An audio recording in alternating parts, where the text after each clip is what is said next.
As I walked into the house and headed straight for the bedroom, Beth's laughter from the other room froze mid-sentence. The sound of the closet door opening must have drawn her in, because moments later she stood in the doorway, her face pale but defiant. "What the hell are you doing?" she yelled, her voice cracking as she saw me packing my things. I didn't stop or even look at her. "What I should have done a long time ago," I said calmly, my voice steady even as my heart raced. Her protests echoed behind me, but I was already gone, emotionally, if not yet physically. But before we dive deeper into this story, let me know where you're watching from in the comments below. And if you enjoy stories like this one, don't forget to subscribe and hit the notification bell so you never miss the next chapter. And the third item left up is that there seems to be, Peter Thornhill wasn't sure when his life had become so predictable. At 48, he often felt like a character in someone else's story, a background extra in a world that had long since stopped feeling like his own. Every morning, his alarm clock buzzed at precisely 6:15 a.m., signaling the start of another day filled with deadlines, meetings, and software glitches he no longer cared about solving. His job as a senior software engineer had once sparked ambition, but now it only brought the steady hum of boredom. After all, Peter's marriage to Beth, once vibrant and filled with laughter, had faded into a routine of polite conversations and separate worlds. They moved through their shared suburban home like ghosts, careful not to disrupt the fragile peace. Evenings were spent in silence, the TV murmuring in the background as they scrolled through their phones. Dreams of becoming a writer and living a quiet life in the mountains still lingered in Peter's mind, though they felt as distant as the peaks he used to fantasize about. A folder on his laptop titled "Untold Stories" contained countless beginnings of novels, each abandoned when life's demands pulled him back to reality. Still, Peter carried on, convincing himself that stability mattered more than passion. He was the dependable husband, the reliable father, the steady provider. But as the days blurred into one another, an undeniable truth pressed against the edges of his mind. Something had to change, or he would suffocate in the monotony. Though Peter preferred to ignore it, cracks had long since formed in the foundations of his marriage. Beth was distant in ways he couldn't explain but could always feel. She often retreated to their bedroom early, citing headaches or exhaustion, leaving Peter to finish dinner with their children. When they spoke, her words were clipped, as though she had a finite supply of patience reserved for other people. Peter couldn't deny the growing strain at home. His 17-year-old son Jason had become a stranger, hostile and dismissive, perpetually glued to his phone or storming out of the house to meet friends Peter didn't approve of. Jason had been caught skipping school twice this month, and Peter suspected there was more he didn't know. His daughter Laura was quieter, but no less troubling. At 14, she oscillated between moments of sharp defiance and an eerie withdrawal that left Peter wondering if she was okay. She barely spoke to him anymore, preferring the company of her friends or the solace of her closed bedroom door. There were moments when Peter tried to bridge the gap, but every effort seemed to fall flat. A family dinner felt like a chore, filled with the clink of forks against plates and forced small talk. In his heart, Peter feared they were all slipping away from one another, and he didn't know how to stop it. The growing distance in his marriage and the unraveling of his family felt like warning signs. But Peter, ever the pragmatist, told himself it was just a phase, one that would eventually pass. Deep down, however, he knew better. End of chapter 33. Recording by Darren Graham. It started as an ordinary Tuesday, one of those dreary midweek days that felt neither here nor there. Peter's morning commute was slow, his coffee lukewarm, and his inbox overflowing with tasks that barely held his attention.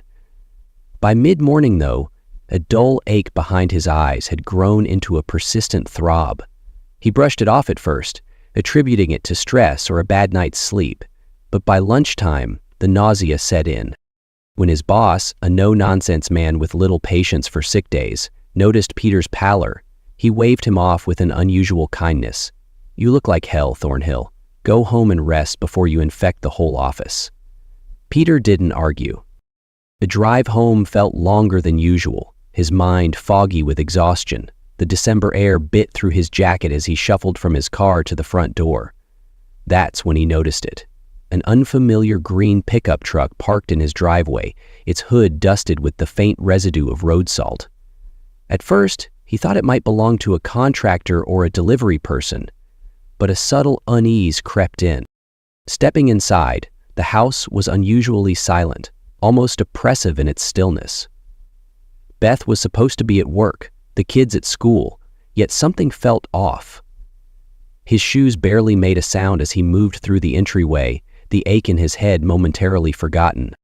As he ascended the stairs, muffled voices drifted from the direction of the bedroom, followed by laughter.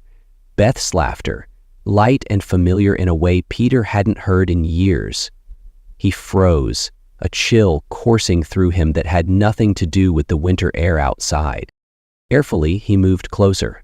The door was cracked open just enough to see the edge of the bed and the unmistakable shadow of two figures entwined. Peter's breath caught in his throat. His world, already fragile, shattered in an instant. The napkin was placed on the gravel floor beside the man, and he started as Peter walked through the room. The heavy stillness of the house greeted Peter as he stepped through the front door.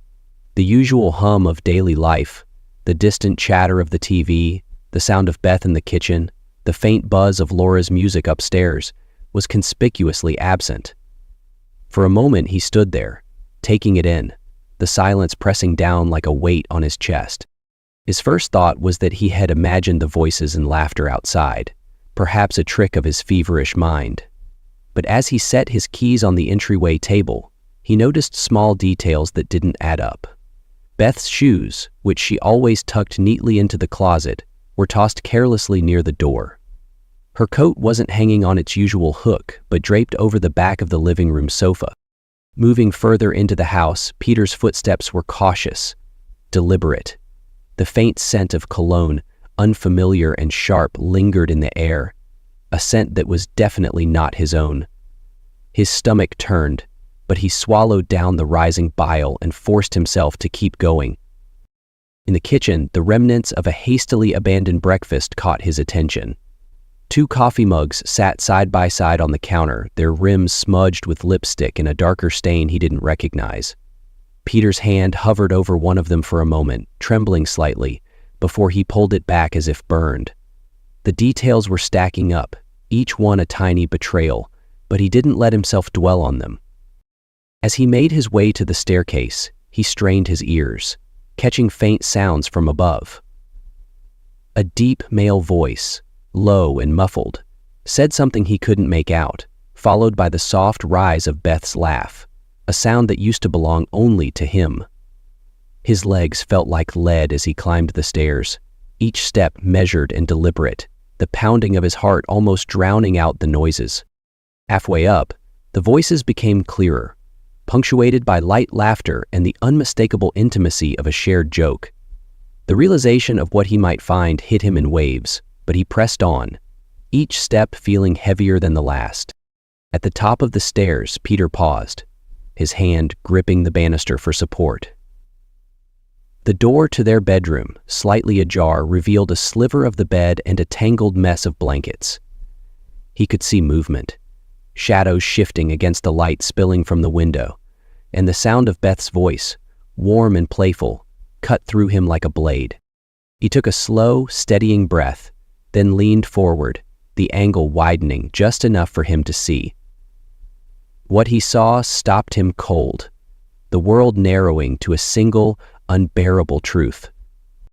Peter's hand trembled as he pushed the door open just enough to widen his view. The sunlight streaming through the window bathed the room in an almost serene glow, a cruel contrast to what he was witnessing. On the bed he had shared with Beth for years, there she was, her laughter still echoing softly, as she leaned into the embrace of a man Peter didn't recognize. At first, his mind refused to process the scene. He blinked, hoping it was some fevered hallucination brought on by his illness. But the longer he stared, the clearer it became. The man, younger and fitter than Peter, whispered something into Beth's ear, making her laugh again as she rested her head on his chest. That laugh, once reserved for their shared private moments, now felt like a mockery, a sound that no longer belonged to him. A surge of emotions threatened to overwhelm him. Shock, anger, humiliation. They crashed into him all at once, leaving him frozen in place. His breath came in shallow gasps as his fists clenched involuntarily. He wanted to burst into the room, to demand answers, to yell, scream, anything. But his body wouldn't move. Instead, his eyes darted to his phone in his pocket, an impulse taking over. Slowly, as though afraid any sudden movement might give him away, he pulled it out and swiped to the camera.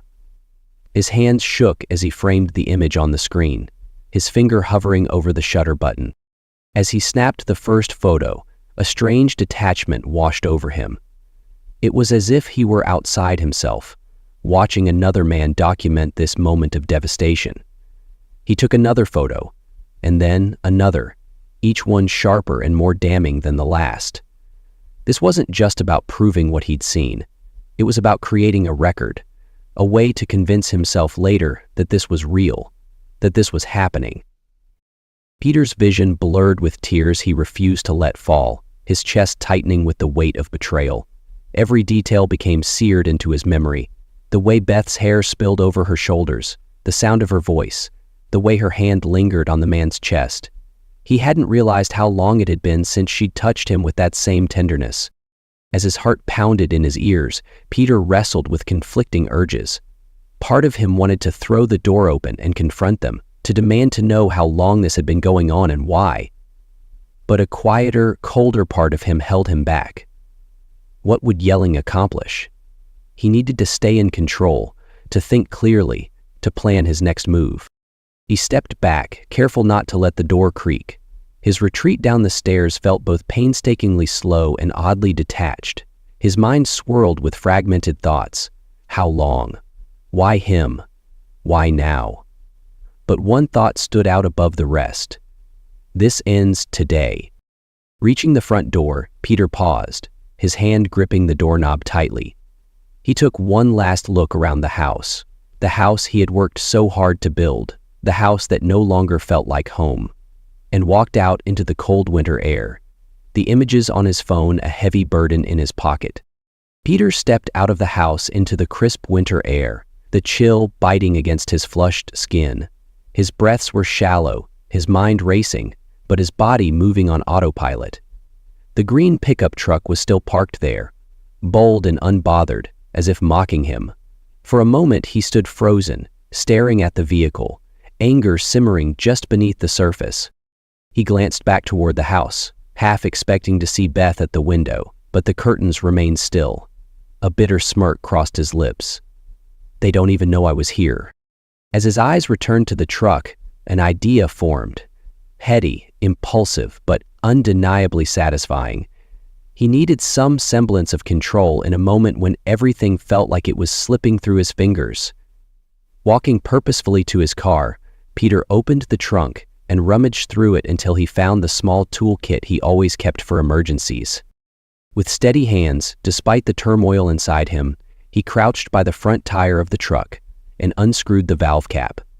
The hiss of escaping air was oddly soothing, like a release valve for his own anger. One tire wasn't enough, though. He moved to the next, then the next, methodically deflating all four until the truck sat low, helpless on its axles. Peter straightened up, wiping his hands on his jeans and allowing himself a small, grim sense of satisfaction. It wasn't justice, not by a long shot, but it was something. Sliding into his own car, he gripped the steering wheel tightly as he pulled out of the driveway. He didn't look back. The motel wasn't far, and as he drove, his thoughts were a blur of plans and emotions he couldn't yet untangle. For now, he needed space. Space to think, to breathe, to figure out what came next. The motel room was as sterile and lifeless as Peter felt. The faint hum of the heater filled the silence, accompanied by the muted light of a flickering lamp. Peter dropped his duffel bag onto the bed and sat heavily beside it, his shoulders slumping under the weight of the day's events. His phone buzzed on the nightstand, the screen lighting up with Beth's name. He stared at it, the vibration grating against his nerves, but he didn't pick up. Instead, he swiped the call away, silencing it. Moments later, another buzz. A voicemail. Then another. Peter sighed, letting his head fall into his hands as the notifications continued to pile up. Each one felt like a demand for attention he wasn't ready to give. Finally, when the phone fell silent, Peter reached for it, not to listen, but to take control. He opened a blank note and began to type, his fingers shaking slightly. He pressed the button for the lights, and the screens flickered to life. First, he listed what he needed to do. 1. Secure evidence. 2. Speak to a lawyer. 3. Protect finances. 4. Talk to the kids. Each step felt like a small anchor in the chaos, a way to regain some stability. Next, he began organizing the photos he'd taken. Every time he looked at them, his stomach turned, but he forced himself to catalog them into a folder labeled simply Proof. He wasn't sure yet how he'd use them, but he knew they were important. The more he wrote, the clearer his thoughts became. This wasn't about vengeance, he told himself. It was about reclaiming his life. He couldn't undo what had happened, but he could take the next steps on his own terms. As he saved the file, his phone buzzed again. A text from Beth this time. "We need to talk. Please come home." Peter stared at the words, his lips pressing into a hard line. He turned off the phone, placing it face down on the nightstand. Not tonight. Tonight was for planning. The next morning, Peter awoke with a grim sense of resolve. He retrieved his laptop from the duffel bag and began researching. Clark Slater. That was the name on the insurance card he had glimpsed in the lover's truck. It didn't take long to connect the dots. A quick search revealed a LinkedIn profile, and from there Peter found more. A Facebook account, photos of Clark with his family, and most importantly, the name of his wife, Lila Slater. Peter's hands hovered over the keyboard for a moment, hesitating. Was this too far? But then he thought of the laughter, the betrayal, the humiliation, and his resolve hardened. He composed a short, anonymous email attaching the clearest photos he had taken the day before. The message was brief. "You deserve to know the truth. Your husband was with my wife yesterday. These photos speak for themselves." Before he could overthink it, he hit send. The message disappeared into the void, and Peter leaned back in his chair, exhaling slowly. It wasn't a solution, but it was a start. The sense of control it brought was fleeting but satisfying. As he closed his laptop, Peter allowed himself a small, bitter smile. If Clark thought he could walk away unscathed, he was sorely mistaken.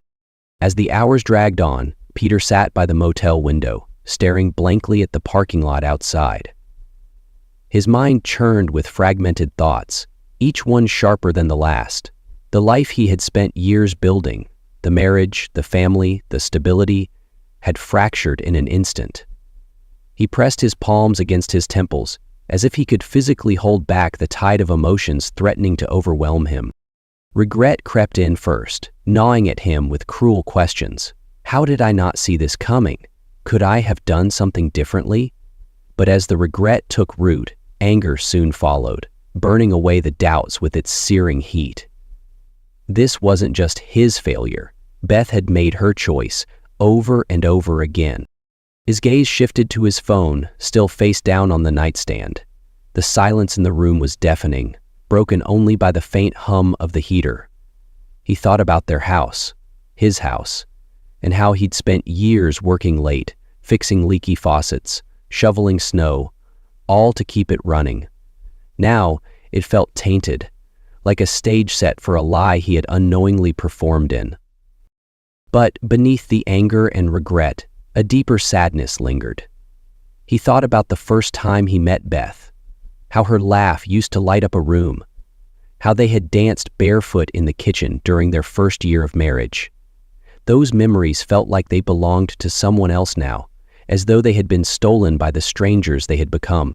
Peter inhaled deeply, grounding himself. He knew there was no going back. The life he thought he had was over, and clinging to it would only drag him further into despair.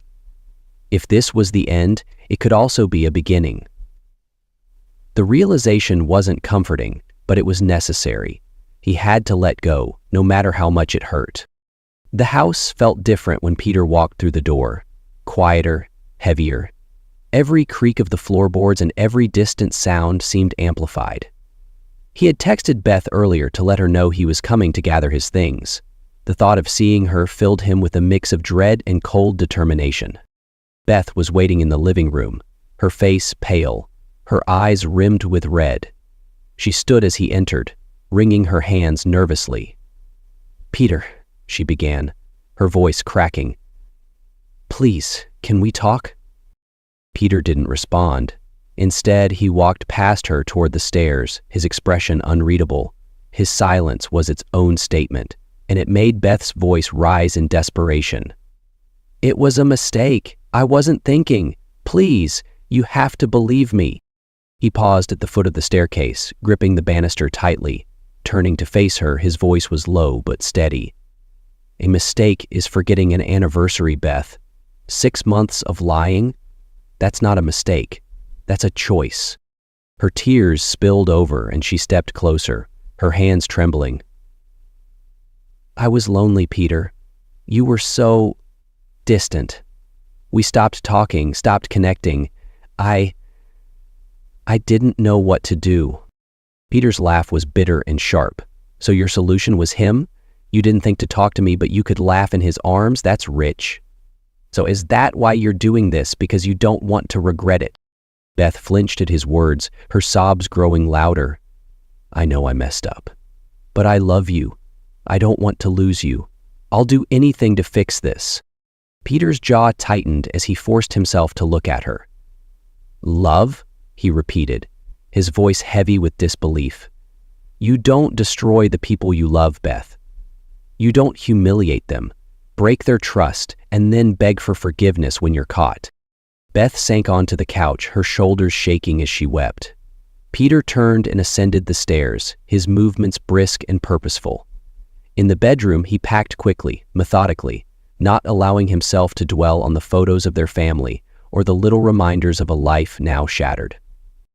When he returned downstairs, suitcase in hand, Beth stood again, blocking his path. "Please," she whispered, her voice hoarse, "don't do this." Peter met her gaze, his eyes cold and resolute. "You already did." With that, he walked past her, the sound of the door closing behind him punctuating the finality of his words. As Peter reached for the doorknob, Beth's voice broke through the silence. "You think this is all on me?" she said, her tone sharp, cutting through her tears. "Do you even realize how lonely I've been?" Peter froze, his grip tightening on the handle. Slowly he turned to face her, his expression unreadable. "Lonely?" he repeated, his voice low but laced with incredulity. "You had a husband, a family, a home? What part of that wasn't enough for you?" Beth's eyes, red and swollen, filled with fresh tears. "You were never really there, Peter. Even when you were home, it was like you weren't. Always working, always stressed, always somewhere else in your head. I felt invisible." Peter's laugh was bitter, a sharp contrast to her broken demeanor. "So that justifies what you did? You felt neglected, so you ran straight into someone else's arms? That's your excuse?" "It wasn't like that," she said quickly, stepping closer to him. "I didn't plan this. I didn't wake up one day and decide to betray you. It just happened." "It just happened?" Peter repeated, his voice rising now, anger breaking through his usually controlled demeanor. "You don't just happen to cheat for 6 months. That takes effort, Beth. Lies, planning, choices. Every single time you chose him over me." Beth flinched but didn't back down. "I'm not proud of what I did, okay? But I was hurting, Peter. I felt like I didn't matter anymore, like I was just some background character in your life."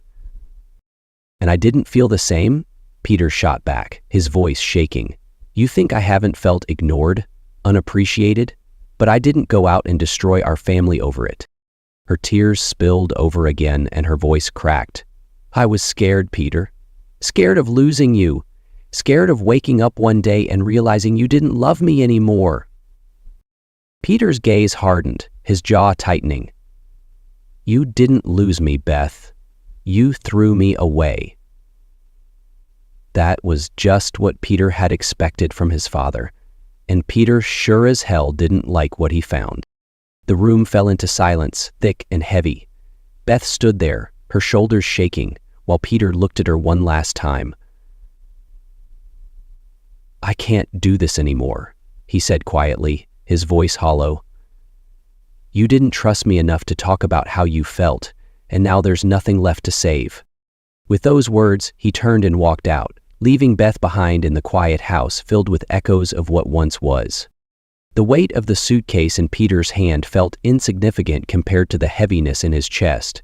He stood at the door for a moment, his back to Beth, the silence between them deafening. Behind him, he could hear her soft, muffled sobs, but he didn't turn around. He couldn't. As he opened the door, the cold winter air rushed in, cutting through the warmth of the house and chilling him to the bone. It was fitting, he thought, how the world outside seemed to mirror the icy finality of this moment. For years he had carried the weight of their crumbling marriage, hoping that time or effort could fix what was broken. Now, as he stepped onto the porch, he realized he was done carrying it. Beth's voice came softly behind him, breaking the silence. "Peter, please don't go." He paused for the briefest of moments, his heart tightening at the sound of her plea. But as he gripped the suitcase tighter and took another step forward, he knew there was no going back. Without a word, he closed the door behind him, the soft click echoing louder than any argument they'd ever had.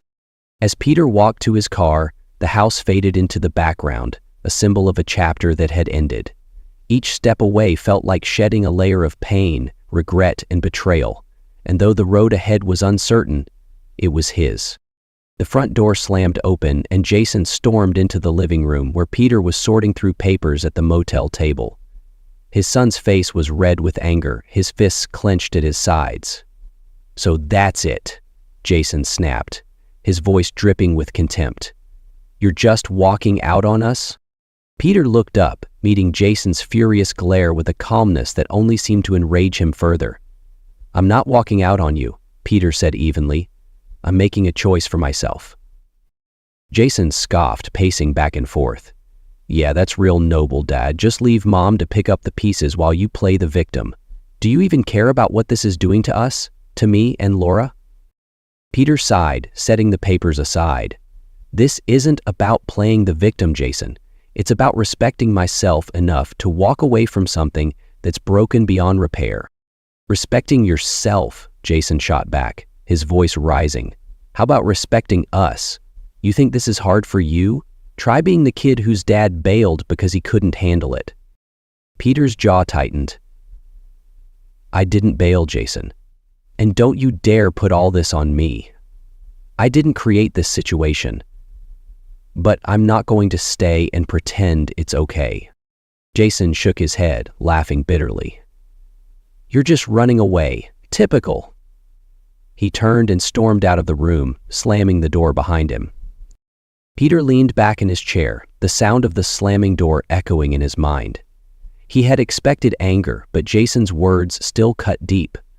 Despite the hurt, Peter knew he couldn't let his son's rage derail his decision. Later that evening, there was a soft knock on the door. Peter hesitated before opening it, finding Laura standing there, her eyes red from crying. She looked smaller than usual, her shoulders hunched as though the weight of the situation was pressing down on her. "Can I come in?" she asked quietly, her voice barely audible. Peter stepped aside, allowing her in. She sat on the edge of the bed, fidgeting with the hem of her sleeve.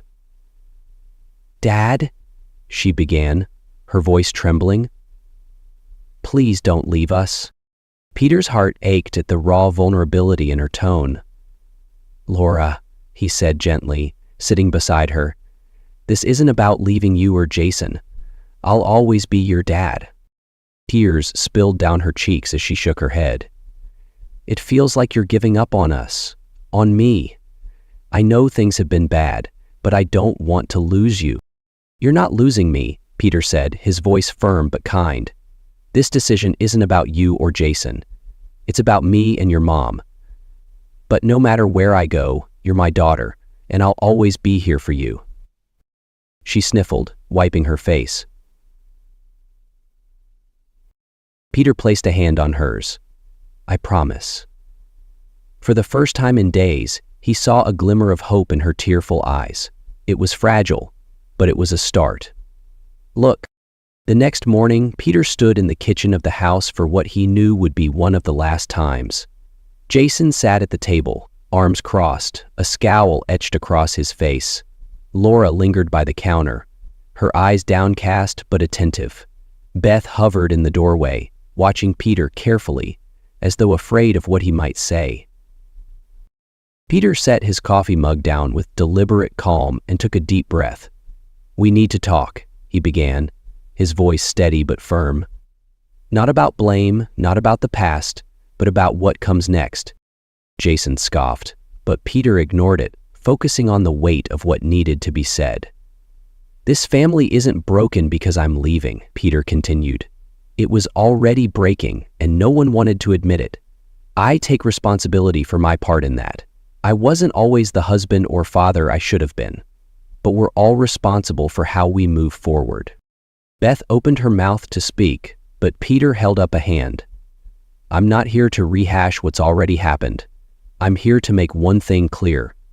I'm stepping away because it's what I need to do to take care of myself. That doesn't mean I'm abandoning you. I'm still here for Jason and Laura whenever they need me, but I can't fix what's broken between you and me, Beth."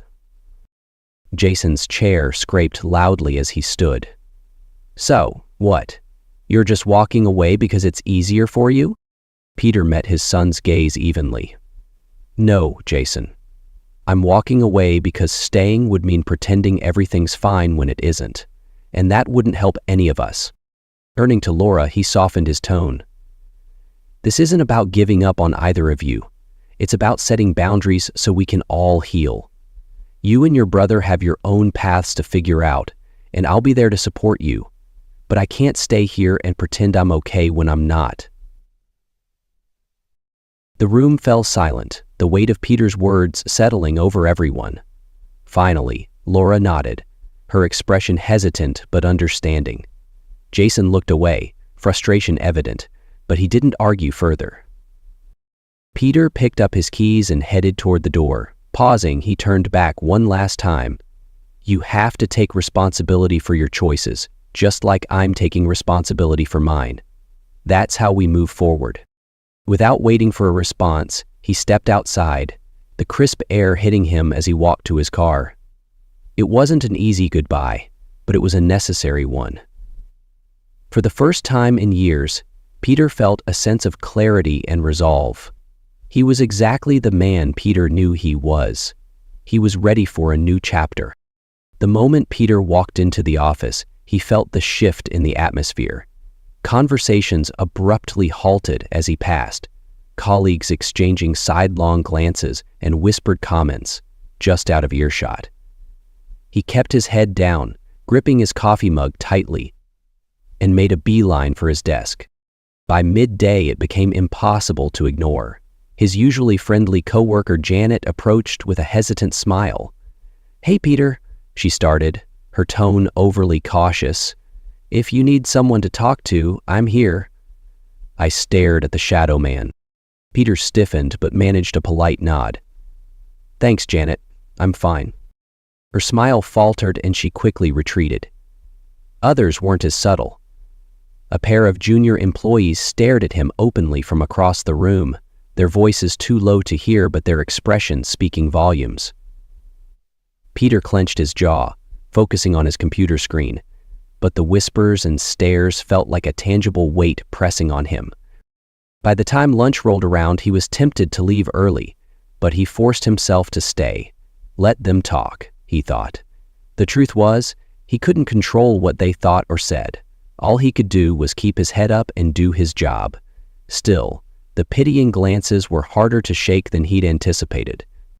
That evening, Peter stepped into the parking lot, grateful to finally escape the stifling environment of the office. The cold air was refreshing, and he took a deep breath as he approached his car. But as he unlocked the door, a voice called out behind him. "Hey, Peter." He turned to see Clark Slater striding toward him, his face flushed with anger. Peter's pulse quickened, but he kept his expression neutral, leaning casually against his car. "Clark," he said evenly, "didn't expect to see you here." Clark stopped a few feet away, his fists clenched. "You think you're some kind of hero, don't you? Sending those pictures to my wife? Do you have any idea what you've done to my life?" Peter met his glare with quiet resolve. "What I've done to your life?" "Clark, you destroyed mine first. I just made sure someone else wasn't living in the dark." Clark took a step closer, his voice rising. "You're a coward, you know that? You couldn't handle your own marriage, so you dragged me down with you." Peter straightened, his calm demeanor masking the storm brewing inside.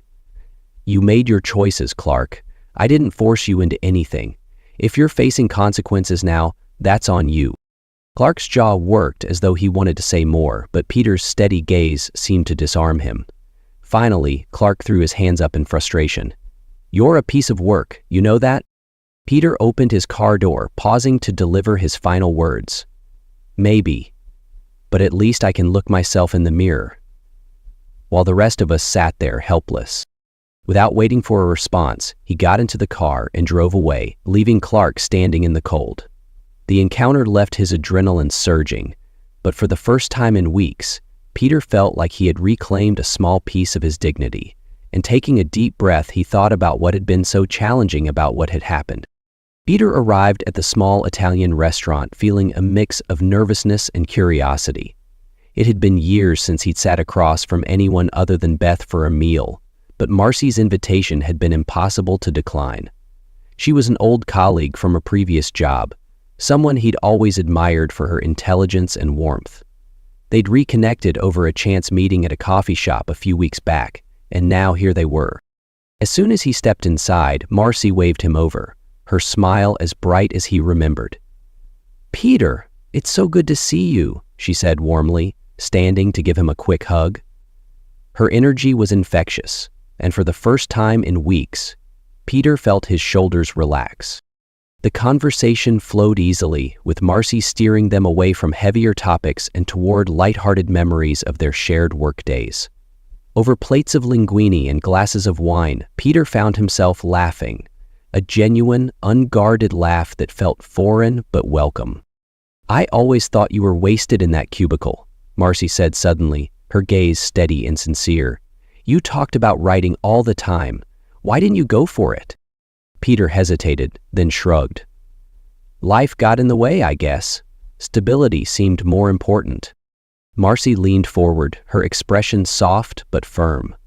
"Stability is overrated. You're a storyteller, Peter. It's in you. Don't let anyone or anything convince you otherwise." Excellent perspective. Her words struck a chord, and Peter felt a flicker of something he hadn't felt in years: belief in himself. By the end of the meal, he wasn't just grateful for the company. He was grateful for the reminder of who he used to be. The evening stretched on as Marcy suggested they take a walk along the nearby park trail. The air was crisp, the faint glow of streetlights casting long shadows on the path. Peter stuffed his hands into his pockets, the quiet between them comfortable, but charged with unspoken possibilities. "Do you remember that time we worked on the Wilkins account?" Marcy said suddenly, breaking the silence. "You were so calm under pressure. I thought, this guy can handle anything." Peter chuckled, shaking his head. "I think I was faking it most of the time." Marcy stopped walking and turned to him, her eyes searching his. "You weren't faking it, Peter. You've always been stronger than you think." The sincerity in her voice made him pause. He had spent so much time feeling inadequate, first as a husband, then as a father, and now as a man trying to piece his life back together. Marcy's words, simple yet profound, chipped away at that wall of self-doubt. Without thinking, Peter reached out, his hand brushing hers. Marcy didn't pull away. Instead, she took his hand in hers, her warmth grounding him in the moment. "Marcy," he began, unsure of what he wanted to say, but she interrupted him with a small smile. "It's okay, Peter. You don't have to say anything." They continued walking, their hands intertwined. When they reached the end of the trail, Marcy turned to face him, her expression tender but full of quiet confidence. "You're allowed to be happy, you know," she said softly. "You deserve it." The sound of wheels progressed. For the first time in a long while, Peter didn't feel the need to argue. Instead, he leaned in, their kiss tentative at first, then deepening as he let go of the weight he had been carrying for so long. In Marcy's embrace, he didn't just feel wanted, he felt worthy. The night ended with Peter dropping Marcy off at her apartment, her smile lingering in his mind as he drove back to the motel. It wasn't just the connection or the intimacy that stayed with him. It was the sense that he was finally taking the first steps toward rediscovering himself. The scene unfolded at the office like a slow-moving car crash, impossible to look away from. Clark was in the middle of a conversation with a colleague when the glass doors to the lobby swung open and Lila, his wife, stormed in. Her face was a mix of fury and heartbreak, her voice cutting through the usual hum of office chatter. "Clark," she called out, her heels clicking sharply against the polished floor. Heads turned as whispers rippled through the room. Clark froze, his expression shifting from surprise to dread as Lila approached. "Do you have any idea what you've done to our family?" she demanded, thrusting a manila envelope into his chest. "I got your little photos, Clark. How many other women have there been, huh?" Clark tried to usher her toward a private corner, but Lila wasn't having it. "Don't you dare try to minimize this," she spat, her voice rising. "Everyone should know what kind of man you are." By now, a small crowd had gathered, their curiosity barely masked his concern. Lila turned to them, holding up the envelope. "If you're wondering, this is proof of his betrayal, not just to me, but to his family. He's been lying to all of you." "We're going to go to the police," Lila told them. Clark's protests were weak, his voice drowned out by Lila's accusations. The office buzzed with shock and murmured judgments. As Lila stormed out, Clark stood there, his usual confident demeanor shattered. His secrets, carefully hidden for years, were finally laid bare. Beth's day at the office started like any other, but the whispers began almost immediately. Her colleagues avoided her gaze, their conversations stopping abruptly whenever she entered the room.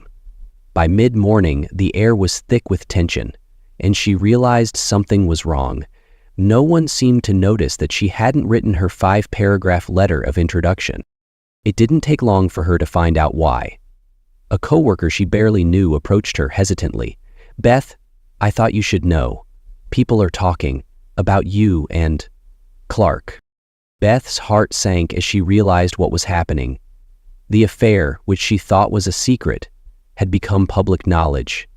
By lunch, it was clear she had become the subject of office gossip, her colleagues' thinly veiled pity or disdain cutting her to the core. A supervisor called her into a meeting by the afternoon, their tone professional but firm. "Beth, this situation has created a distraction for the team. We'll need to discuss next steps." Beth nodded, her hands trembling as she clutched the edge of her chair. The humiliation was overwhelming, but she knew there was no one to blame but herself.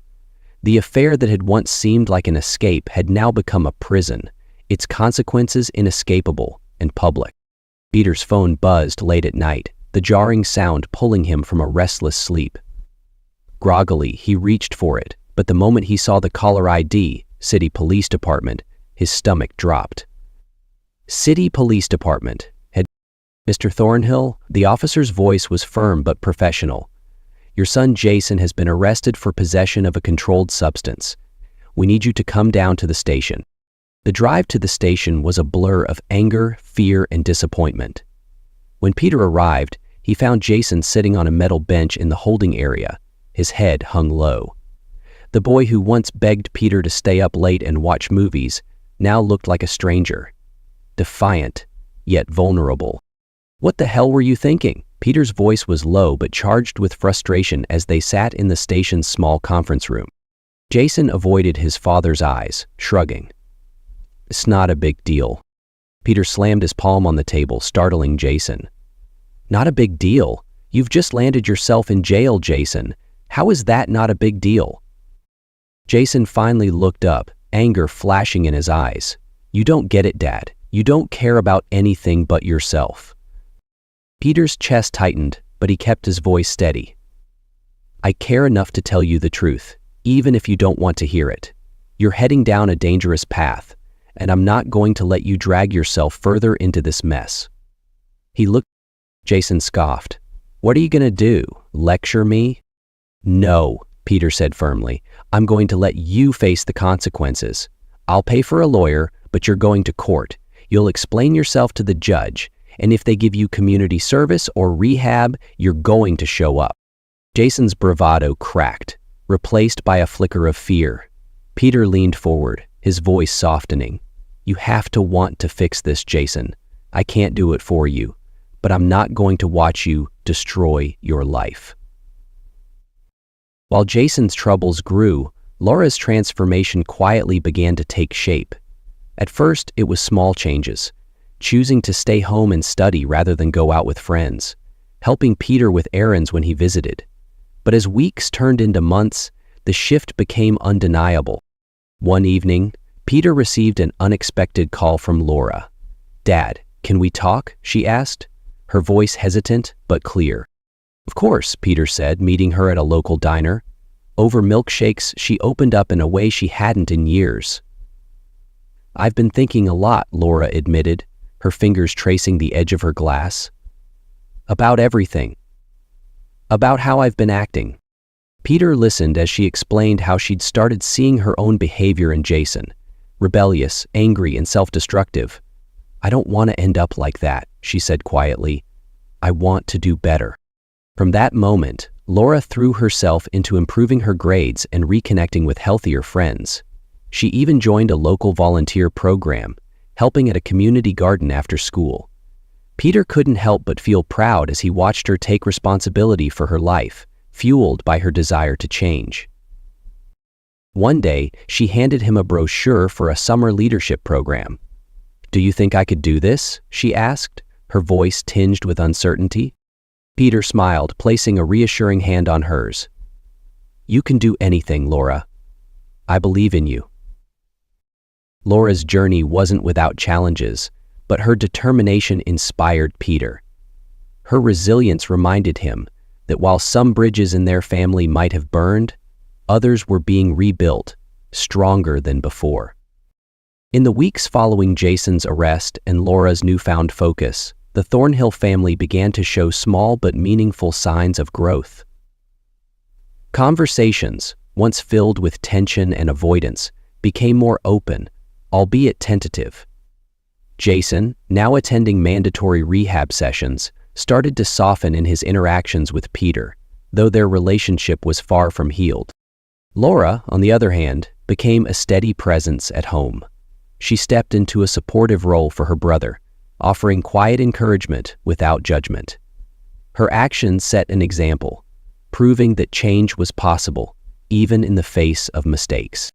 Beth, humbled by the fallout of her choices, began putting in the effort to repair her relationship with the kids. Though her interactions with Peter remained distant, they found a way to co-parent with civility, prioritizing Jason and Laura's well-being. Peter noticed a subtle shift one evening as the family sat in the living room, Jason working on a counseling assignment, Laura reading, and Beth quietly preparing tea. The silence felt different now, less like avoidance and more like a fragile truce. It wasn't perfect, but it was progress. For the first time in a long time, there was a glimmer of hope in the Thornhill household. Peter arrived at the Thanksgiving gathering hosted by an old friend, feeling a mix of reluctance and curiosity. His friend Dave had insisted he come, claiming it would do him good to get out and be around people who cared. The warm chatter of guests and the inviting aroma of roasted turkey greeted him as he stepped inside.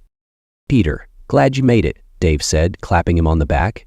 There's someone I want you to meet. Peter barely had time to protest before Dave led him toward a woman standing by the fireplace. She was talking animatedly to another guest, her Irish accent lilting and warm. When she turned to face him, Peter noticed her vibrant green eyes and an easy smile that felt disarming. "Peter, this is Morin," Dave introduced. "Morin, this is the friend I told you about." Morin extended her hand, her grip firm and confident.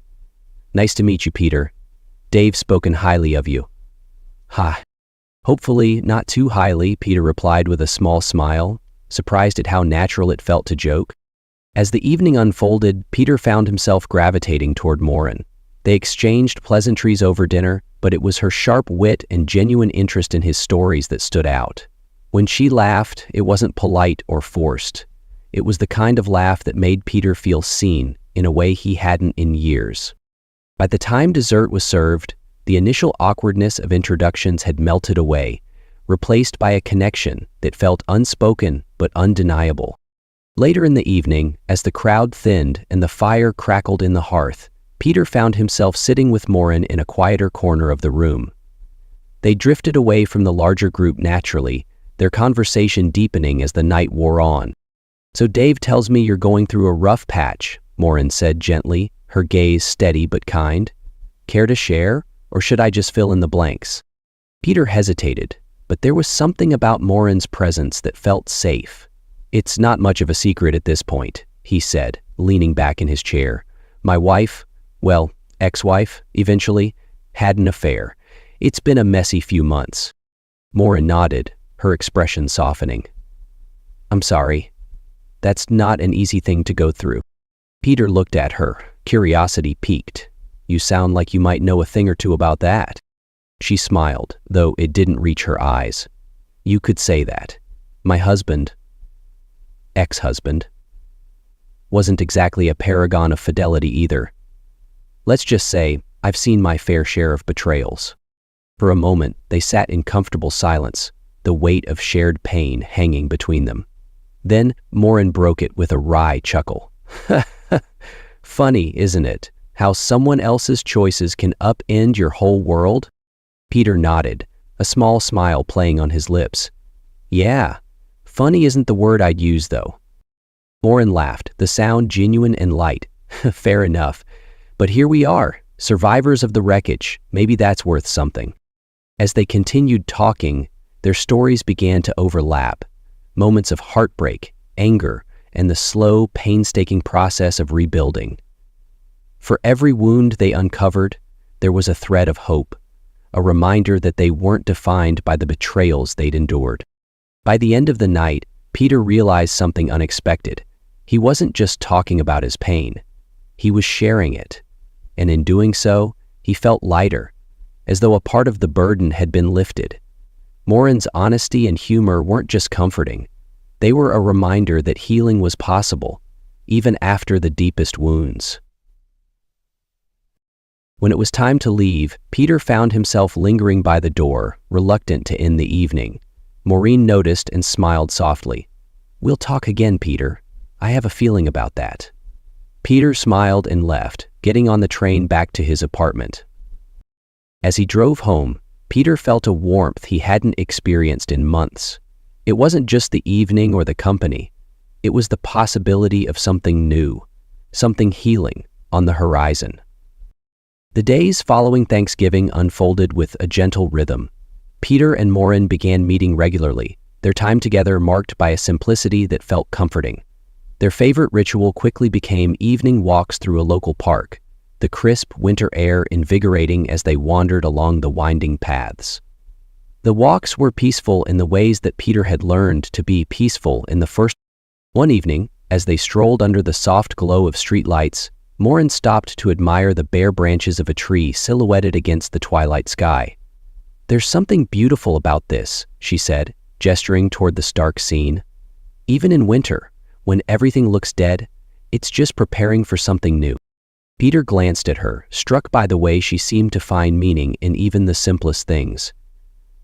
"I never thought of it like that," he admitted. "I've been so focused on what I've lost. I guess I haven't thought much about what's ahead." Morin turned to him, her expression thoughtful. "Maybe it's time you did," she said softly. "The past doesn't have to define you." Their conversations often veered into topics that felt deeply personal. Maureen sharing stories of her childhood in Ireland, Peter recounting the dreams he'd once had of becoming a writer. The more they talked, the more Peter found himself opening up, his guard slipping in ways he hadn't thought possible. One night, as they sat on a park bench watching the stars, Maureen reached over and took Peter's hand. "You don't have to do this alone, you know," she said, her voice steady and warm. "You deserve to have someone walk beside you." Peter squeezed her hand, a lump forming in his throat. "I think I'm starting to believe that," he said, quietly. As their bond deepened, Maureen became a steady presence in Peter's life, offering not just companionship, but a perspective he hadn't considered before. She had a way of gently challenging his assumptions, helping him see that the walls he'd built to protect himself were also keeping him from moving forward. One evening, over dinner at her place, the conversation turned to Peter's marriage. "Do you still think about her?" Maureen asked, not accusing, but curious. Peter set down his fork, considering her question. "I do," he admitted. Not in the way I used to. It's more like, trying to understand what went wrong, what I could have done differently." Maureen nodded. "That's natural. But don't let it trap you. You're not the mistakes you made, and you're not the mistakes she made." Her words stayed with him, echoing in his mind as he navigated the lingering shadows of his past. Maureen's presence wasn't about fixing him. It was about reminding him that he wasn't broken beyond repair. On a snowy afternoon, they sat by her fireplace, Peter reading aloud from one of his unfinished stories. When he finished, Maureen smiled, her eyes bright. "You have a gift," she said simply, "and it's time you stopped hiding it." Her belief in him felt like a lifeline, pulling him further from the self-doubt that had anchored him for so long. Slowly but surely, Peter began to let go of the bitterness and regret, replacing them with a quiet hope for the future. One night, as they stood by the window watching snow fall, Maureen wrapped her arms around him from behind. "You're not the man you were when we met," she whispered. "You're stronger now, and it shows." Peter turned, his gaze meeting hers. "It's because of you," he said, his voice steady. "You've shown me what it means to trust again." With trust in her hands, she picked up the glass and tried to drink. Maureen smiled, resting her forehead against his. "Then I guess we're healing each other." In her arms, Peter didn't just feel safe. He felt whole. For the first time in years, the future didn't feel like something to fear. It felt like a promise. The room was quiet, the soft hum of the lawyer's heater the only sound, as Peter and Beth sat across from one another. The divorce papers lay on the table between them, a stark symbol of the end of what had once been their shared life. Beth fidgeted with the pen in her hand, her eyes fixed on the document. Peter sat still, his expression calm but tinged with sadness. "Never thought it would come to this," Beth said softly, breaking the silence. Her voice was steady, but the weight of her words lingered in the air. Peter sighed, leaning back in his chair. "Neither did I," he admitted. "But here we are." Beth's gaze lifted to meet his, her eyes filled with a mix of regret and longing.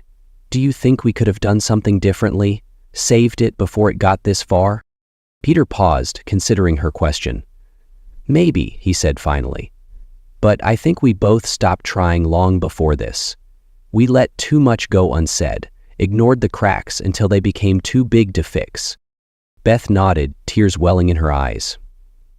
"I'm sorry, Peter, for all of it, for the lies, the hurt, for losing sight of what we had."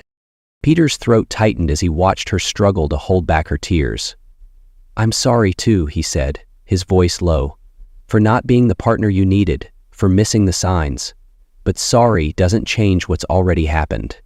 He held her close, and she briefly wrapped her arms around him to gently hold him close. "My best," Peter said, his voice thrilled. Beth wiped her eyes, forcing a small, bittersweet smile. "You were a good husband, Peter. I know I didn't say it enough, but you were." "And you were a good wife," Peter replied, his voice tinged with sincerity, "until we stopped being good for each other." They sat in silence for a moment, the enormity of their shared history hanging between them. Finally, Beth picked up the pen, her hand trembling slightly as she signed the papers. She slid them toward Peter, her eyes lingering on his face. "Do you think we ever had a chance?" she asked, her voice barely above a whisper. Peter hesitated before answering. "We did," he said. "But somewhere along the way, we both let it slip away." Beth nodded, her expression a mix of acceptance and sorrow. "I hope you find happiness, Peter. You deserve it." "You too," Peter said, meeting her gaze one last time. "Take care of yourself, Beth." With that, the lawyer collected the papers and the moment was final.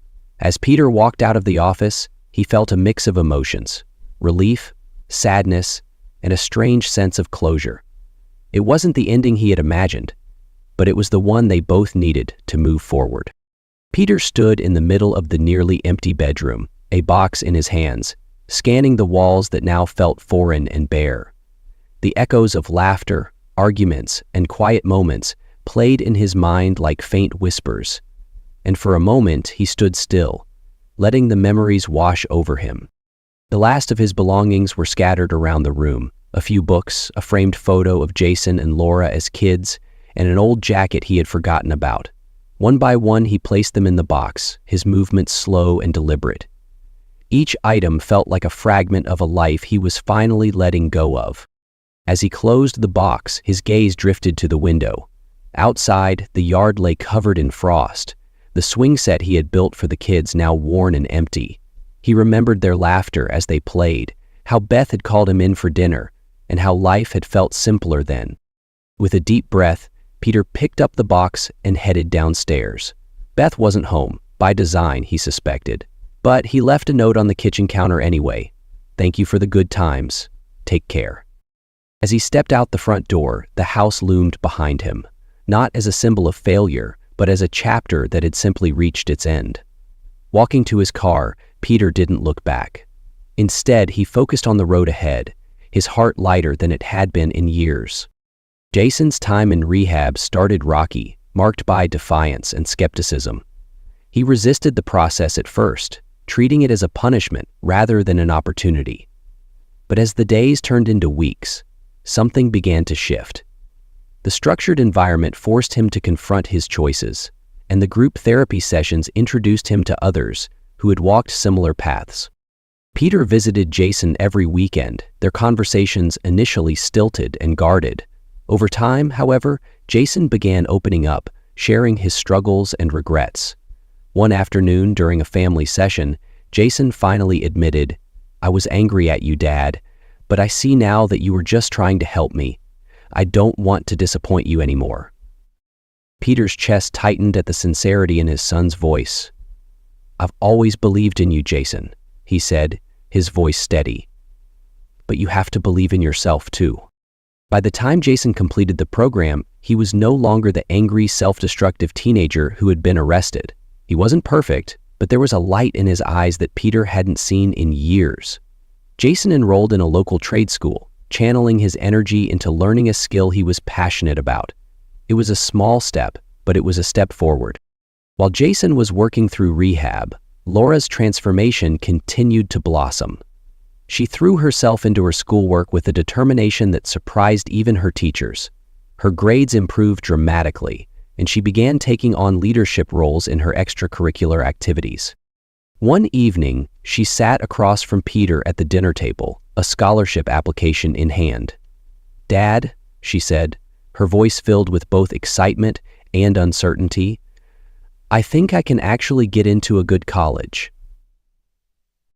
Peter smiled, pride evident in his eyes. "I know you can. You've worked so hard for this." As the months passed, Laura's confidence grew. She started a part-time job at a local bookstore, balancing work and school with ease.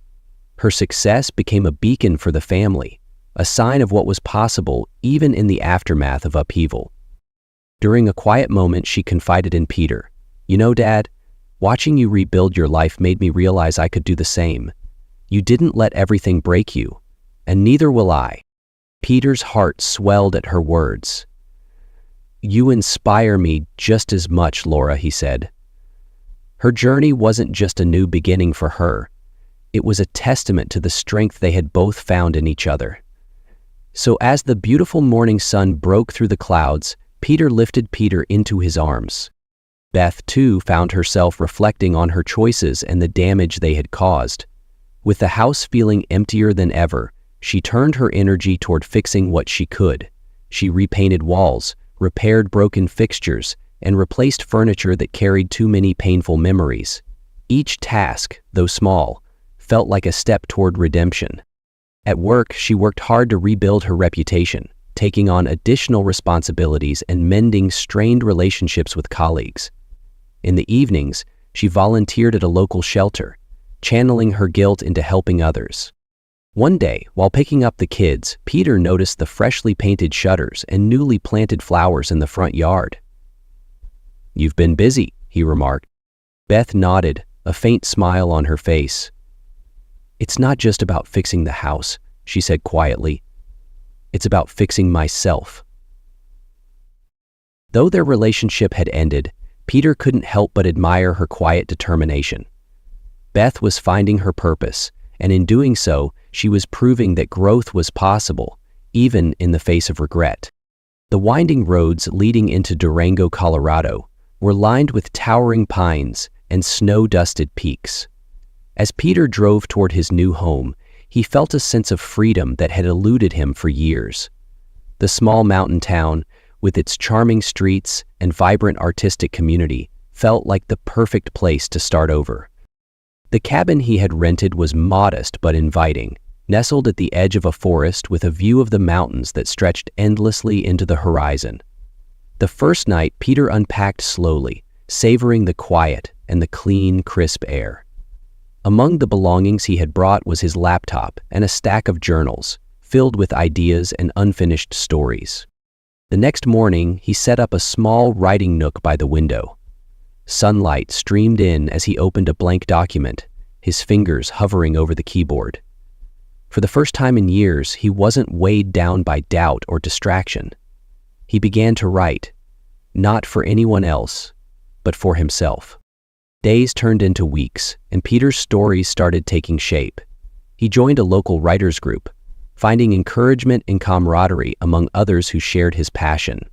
For the first time, his dream of becoming a writer felt tangible, a reality he was finally embracing. One evening, Peter sat on his porch, a mug of tea warming his hands as he watched the sun dip below the mountains.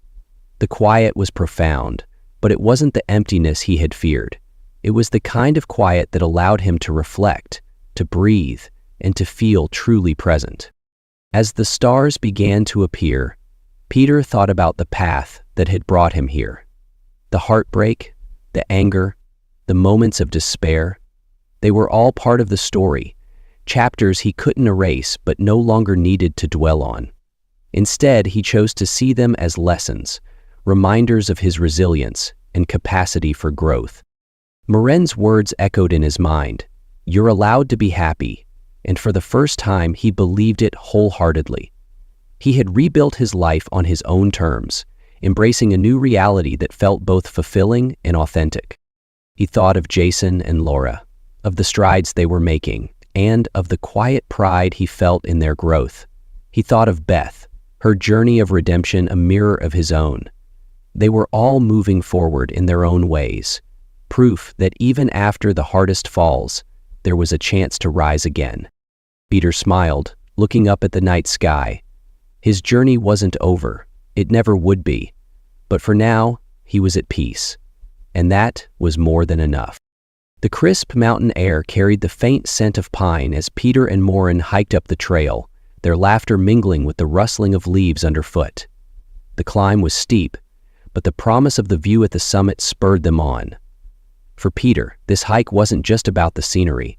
It was about taking the next step in a journey he never thought he'd make again. As they reached the top, the vista spread out before them, breathtaking in its majesty. The sun dipped low on the horizon, painting the sky in hues of gold and crimson. Moren stepped to the edge, marveling at the beauty of it all. "It's perfect," she whispered, her voice filled with awe. "It is," Peter said, though his gaze was fixed on her, not the view. His heart pounded as he reached into his pocket, fingers brushing against the small velvet box. "Morin," he began, his voice steady but soft. "I didn't think I'd ever feel this way again. You've shown me what it means to trust, to love, and to hope. You've brought light back into my life." She turned to face him, her expression curious and tender. As Peter dropped to one knee, her hands flew to her mouth, her eyes wide with surprise. "I don't want to spend another day without you by my side," he said, opening the box to reveal a simple but elegant ring. "Morin, will you marry me?" Tears filled her eyes, and for a moment she was too overcome to speak. Then she smiled, a radiant, unguarded smile that took Peter's breath away. "Yes," she said, her voice shaking with emotion. 1,000 times, yes." As he slipped the ring onto her finger and stood to embrace her, Peter felt a profound sense of peace. This wasn't just the start of a new chapter. It was a promise that the pain of the past had finally made way for something beautiful. Sitting on the porch of his cabin that evening, Peter watched as the stars began to dot the night sky. Morin sat beside him, her hand in his, the ring glinting faintly in the moonlight.